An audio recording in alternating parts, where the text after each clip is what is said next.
Good evening, everyone, and welcome to the Rangers Review post-match reaction show. Myself and Chris are back to dissect what was Rangers 1, Dundee 1. Rangers drawing now both their opening games in the Scottish Premiership, starting off with that draw at Fir Park and following that up with a draw today against Dundee at Ibrox. And that's the first time since 1989, Chris, since Rangers haven't won either of their opening two league games. Where do we start on a performance like that? Dreadful. There's no other way to describe it. Rangers absolutely hopeless today. Dundee got the lead, thoroughly deserved it, and Stephen Presley, I think if you'd offered him a point beforehand, he would have been delighted. The way the game unfolded and the manner of that, I think he'll be gutted, because his side put in a terrific performance, defended really well, caused Rangers problems in the first half from set pieces, scored from a set piece in the second half, and thought they had managed to get through it until also that James Tavernier penalty. But it's a penalty and it's a point that's not going to appease the fans. The guys in the main stand behind us here making their feelings very, very clear in this over the course of the second half. So not good enough, not acceptable. And Rangers, as I say in my analysis piece on the website, only themselves to blame. Yeah, it definitely felt like that James Tavernier penalty was a get out of jail card to an extent, and it was almost completely scot-free from that performance when Cyril Dessers put the ball in the back of the net right on 96 minutes. But I think the replays show he was offside for that one. I think the comment here from David, waiting all day that day for that game, and then that happens, seen it coming, to be honest.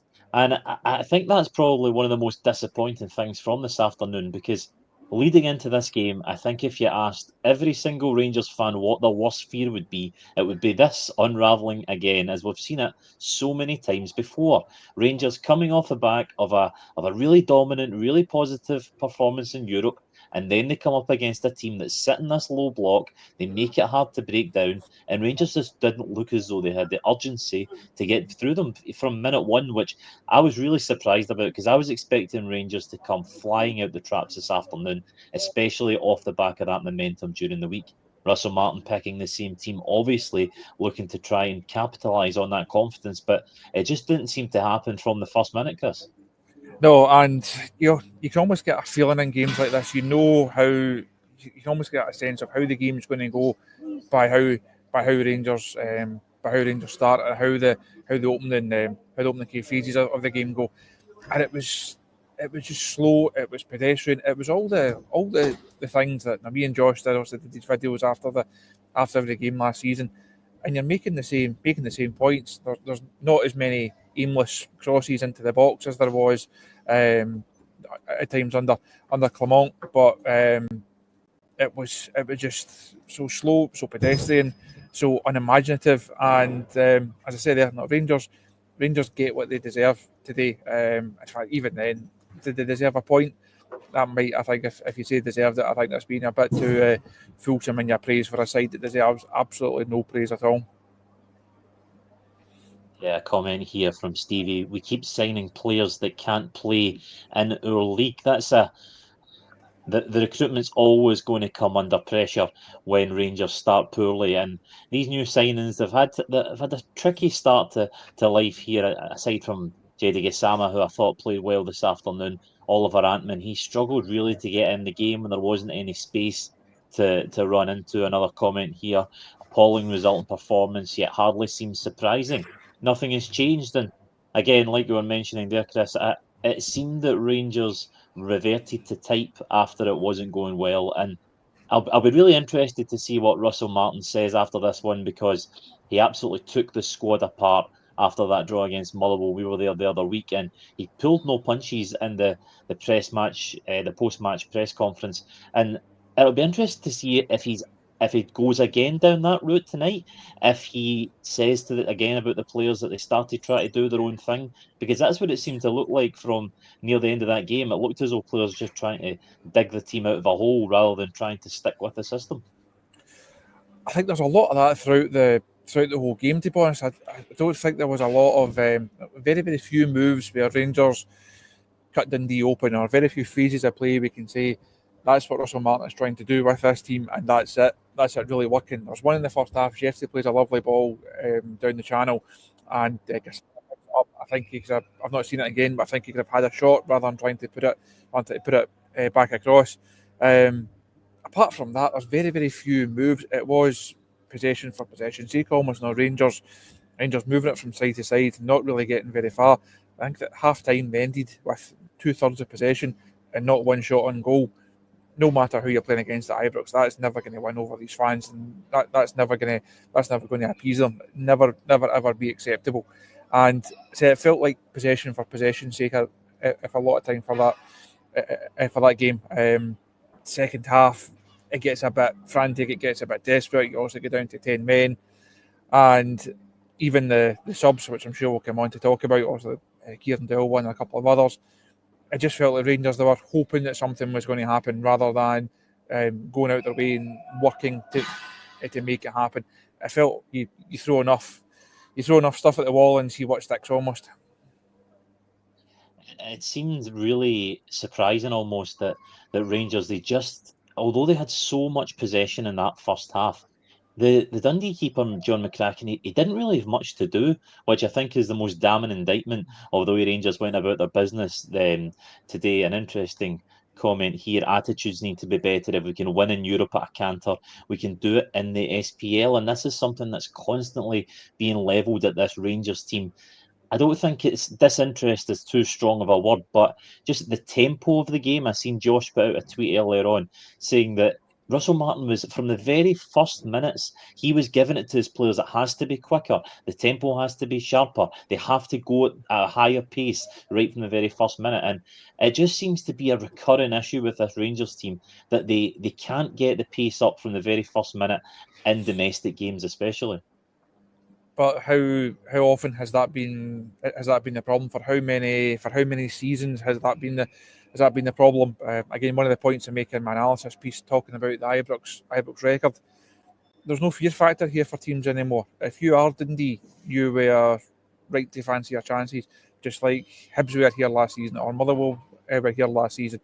A number of these players, they have shown that the bigger games, that the Celtic games, the European games, they're not the issue. That's not the problem.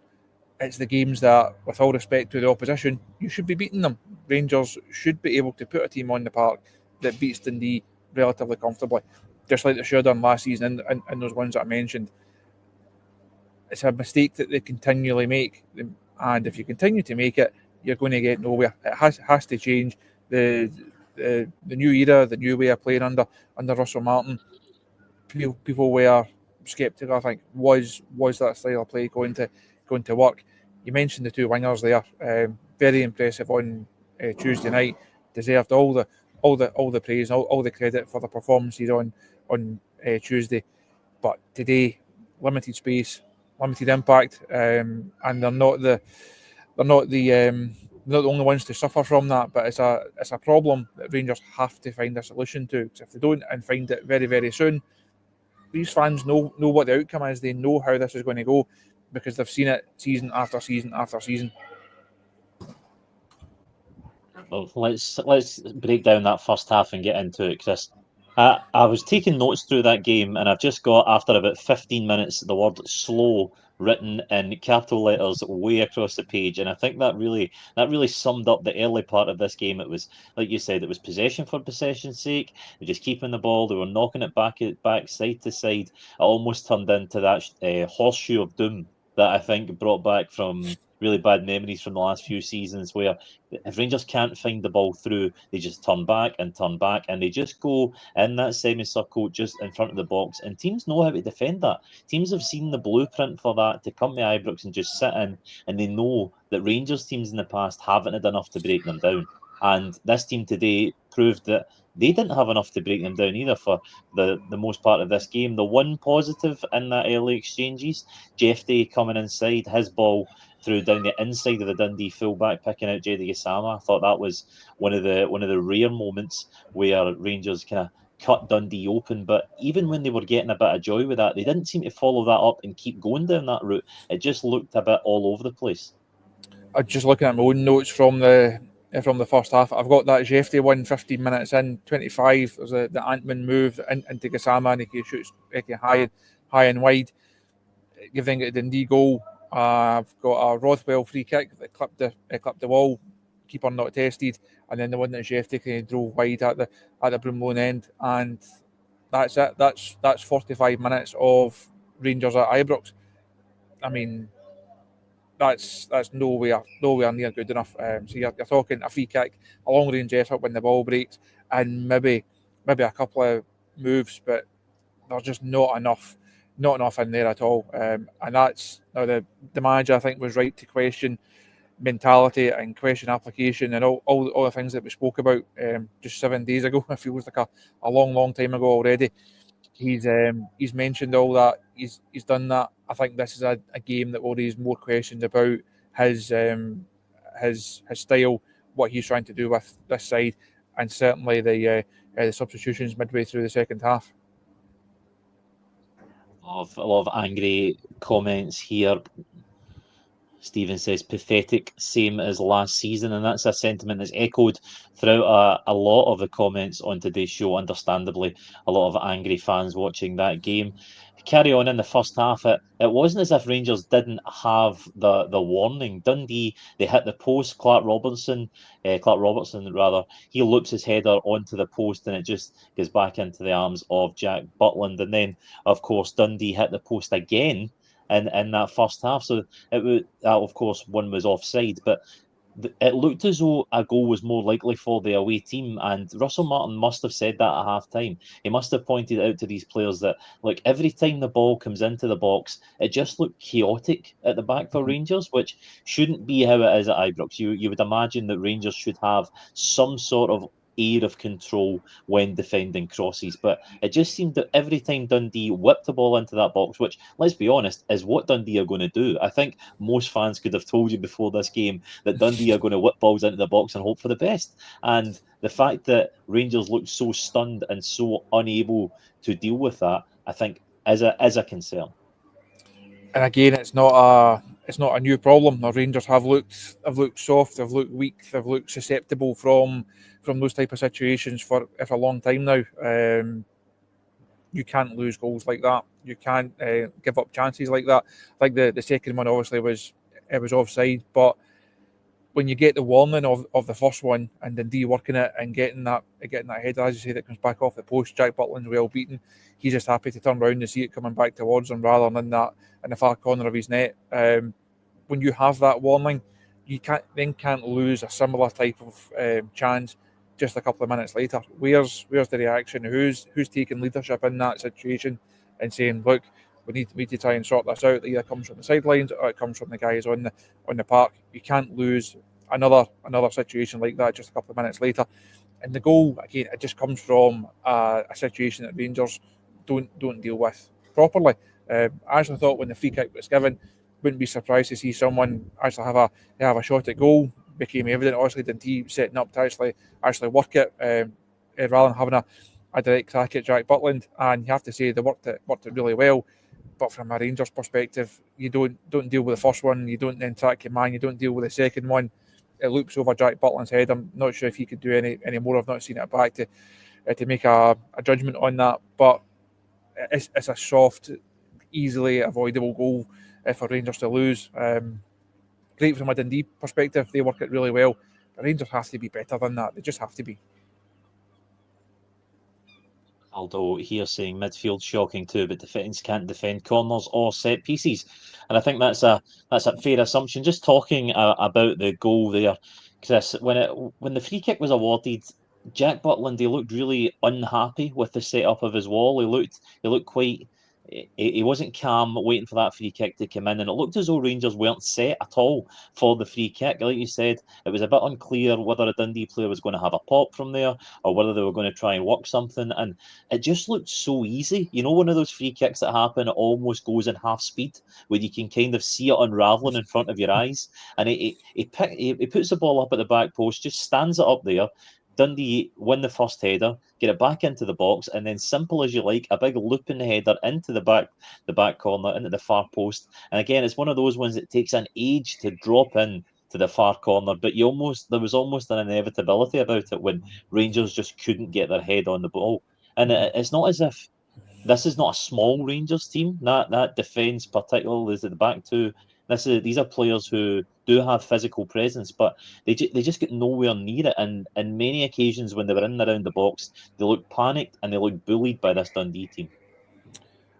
And again, that's a damning indictment of a Rangers side at Ibrox. And I mentioned earlier on, Rangers should be coming into a game like this and controlling possession, but not just possession for possession's sake. They should be controlling possession. They should have the majority of the chances. They should look more likely to score.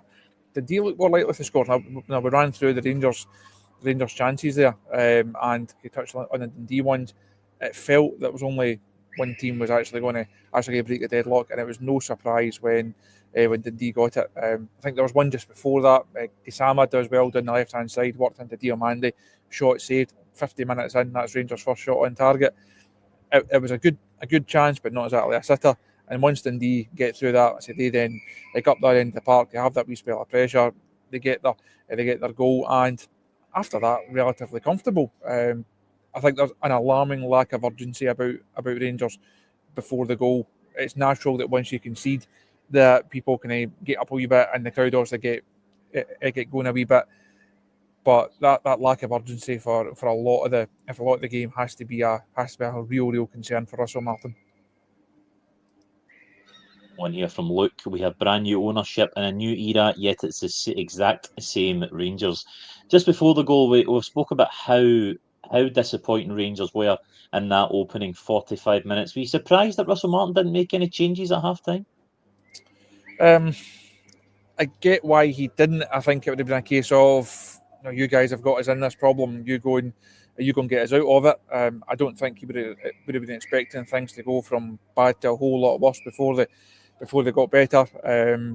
He then obviously does decide to make the changes, and the reaction to that Kieran Dowell sub, that's quite something. We have seen players have reactions like that. I think Cyril Dessers has had it in the past, but that was a real show of discontent from the crowd to Kieran Dowell coming on. I can understand Kieran Dowell. He's not going to come on and change the game. He's not going to come on and be a match winner for Rangers. And you then have the other subs. As I said earlier, I just felt like you're throwing stuff at the wall just to see what sticks. So you're throwing on attack-minded players, hoping that someone will be able to dig you out a hole and be able to provide a moment of magic. So it wasn't overly surprised that he didn't change it at the break. But obviously once you then go 1-0 down and you see the reaction of the fans, he has to do something. But I don't think.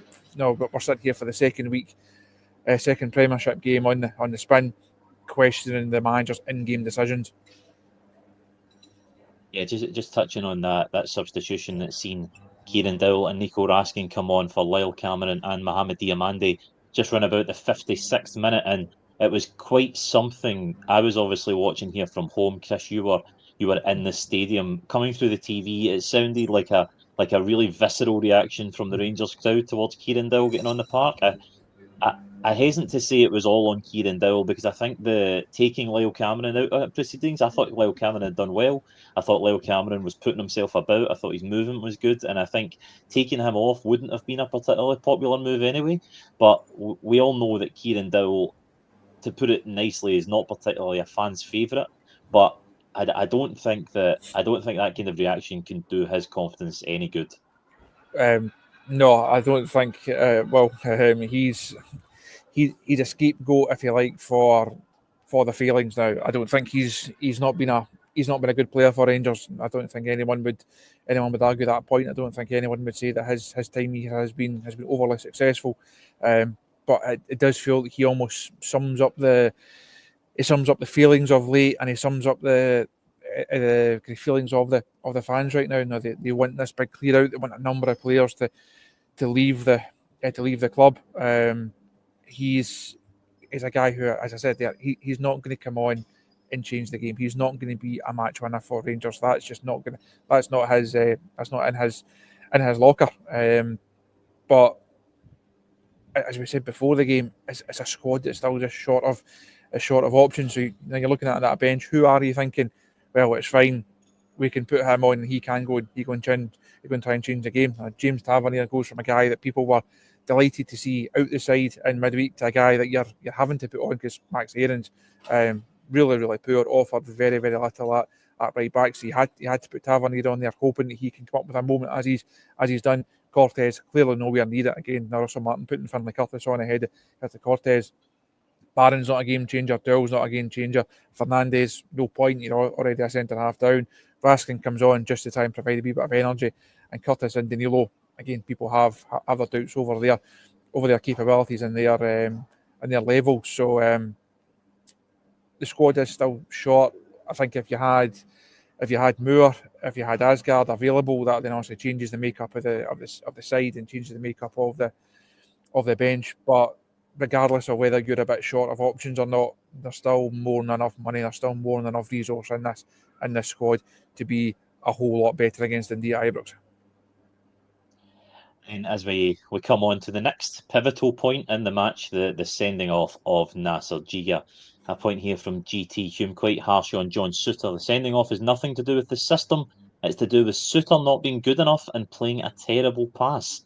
Of course, it was John Souttar that gave the ball away initially, which allowed Dundee to break just from inside the halfway line. It left Jigga 1-on-1, and I've got a bit of sympathy for Nasser Jigga because the Dundee forward is just running away from him. He's clever. He runs across. He makes a run across him, and any touch is going to bring him down. Jigga clips him. He's last man. He's bearing down on goal, and it's a certain red card. And you're now looking ahead, going, we're now missing Nasser Jigga for the next few games, and he's going to be a big miss despite today's performance. He's going to be a big miss in that back line, and it just made it even tougher for Rangers today. It did. I've not seen it back yet. I got a message from someone during the game to say they weren't convinced that it was a red card and that there was contact there. Is that right? Is it as clear cut as it looks from my position on the gantry? It wasn't a cynical, but I do think he Right. just gets a little bit of a leg tangle, and you know what it's like in that position, that any sort of touch is going to result in the forward going down, and it's going to be a red card. So I think it was almost inevitable when you seen the body position of the two players running back towards goal. It was just a matter of time before he went down. It did look like that from this end of the gantry, I have to say, and it just adds to Rangers issues at that stage. And as you say, it adds to it creates a big issue heading into the Old Firm game in a couple of weeks if that game against St Mirren is postponed. Rangers then potentially without the guy who has been their best centre half so far this season. So another issue for Russell Martin to contend with. I don't think it had any impact on the outcome, even with 10 men. I'm not convinced they had enough about them to actually do anything today, unfortunately. So I don't think it was a game defining moment, but it's certainly one that could have longer lasting ramifications. There was a key moment where Dundee, they could have went 2-0 ahead, but Nico Raskin managed to get him back and stopping a 2v2. Quite a pivotal moment in that second half. I thought that Dundee looked for all the world like they were going to score a second, but Nico Raskin proving what he does bring to this team with that energy. And just as an aside, I think Nico Raskin's definitely going to start against Pilsen in the week. Interesting to see now what that team lineup is. The manager spoke a lot last week about looking for a reaction 2 league games in, and you're now looking for a reaction once again. But as we touched on 5 minutes or so ago, games like Pilsen away, they've they've not generally been the problem for Rangers. They've taken care of these European games. It's matches like this that are the bigger question. It's matches like this that are the bigger test of character, that are the bigger test of mentality, that are the bigger test of quality. And once again, I say 2 weeks in, and Rangers have failed both of those tests. Gordon saying here, are we saying that Victoria Pilsen are worse than Motherwell and Dundee? And I don't think we're saying that, Gordon. I think we're just saying that this is the same story with Rangers, that it's almost learned behaviour, that Rangers, when they face a Scottish Premiership team that camp in, and don't get me wrong, Motherwell came out and played football last week, but when you face off against a Premiership team against Dundee like they did today, there was no space for Rangers to operate in. And that's for Russell Martin to navigate. He knows that that's going to be the case, and Rangers just couldn't find that space in there today. As far as the forwards go, I thought Cyril Dessers had one of his poorer games in a Rangers shirt. I thought that everything was just bouncing off him when he was going up front, and like he was unlucky with that goal at the end, just offside. Interesting point from Maka here. Poor show. We need a striker ASAP. Sign Turgeman. Chris, is the centre forward position now more than ever crucial for Rangers going forward? We spoke, 3 hours or so ago when the team came out and spoke about Cyril Dessers and how impressive he was midweek, about how he held the ball up, how he linked with Gassama, build up to that goal, and how it was everything that was good about Cyril Dessers a couple of days on, and it's everything that's bad about Cyril Dessers. Caught offside for a potential game-winning moment. I caught offside, and I think fairly clearly offside. One of those afternoons where it seems a bit, he's looking for things. He's going down too easily. He's getting involved in things that he doesn't need to. He didn't lead the line in the same way that he did. I say just a few nights ago here. Only he'll be able to tell you why. Only he'll be able to dig into why his 2 performances were so different. Number 9, it is an area that Rangers do need to strengthen. I again mentioned on the show over the last week about a left centre half, about a left back. The number 9 situation, I don't see it being addressed until someone moves on. You can't carry 4 number 9s in your squad, all of whom want to start, all of whom will say have claims to start. The Big Man situation is far from ideal. The manager again touched on it at the press conference you were at on Friday. Yes, I think fans will understand it's been a bit stop-start for him. He's had obviously his visa issues and then had the knock that he picked up. They need to get a man back fit, need to get him back firing, because if Dessers doesn't do it, Danilo, I think he's shown again this season he's just not the viable alternative that people need him and want him to be. There's not enough goals in this side. If your number 9 doesn't score, you need goals to come from other areas. Gassama has been the guy that's provided them over the last couple of weeks. Didn't really get into it. Ant-Man didn't really get into it. The service wasn't really there for Cyril Dessers, but I think he had to do more to help himself in a number of situations. James Tavernier steps up at the end to rescue a point, which in itself is not what you want to be seeing against Dundee, with all due respect to them. At Ibrox in the second game of the season, stepping up to get that point. I suppose the question to finish on, Chris, is where do we go from here? There's obviously plenty of time left in the transfer market. There's still crucial Champions League qualifiers to come. I suppose a worry may be that Dundee have now set the blueprint for how to get a result at Ibrox this year. Teams are going to look at what Rangers have done, their inability to break them down, and go, well, if we're not coming to win the game, we'll go and play like that, and we'll take our chances. I think not the biggest problem, but there's a number of problems that Russell Martin will have to identify. But I think the reaction to his subs, the reaction throughout the second half, the reaction at the end, he must know this has been a big dent in his armour, and it wasn't exactly the thickest of armour at the best of times. Now, saw a number of the comments we reported on it. We've been on the shows. He had to get off to a good start. He had to give people something to believe in.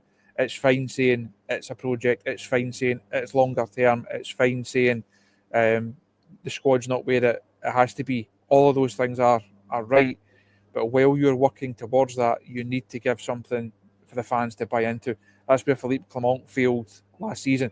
Didn't get off to a good start and continually told people it'll be better tomorrow, it'll be better, we'll get better, it will come. Eventually people realised this just isn't coming. This is never ever going to come under this manager. And he then lost the support, and at that stage he should have been sacked, and it took longer for him to be sacked than it did. Russell Martin's not on that, is not at that point yet, obviously. It's only 2 games. But you see the comments, you hear it at Ibrox. We know what social media will be like later on.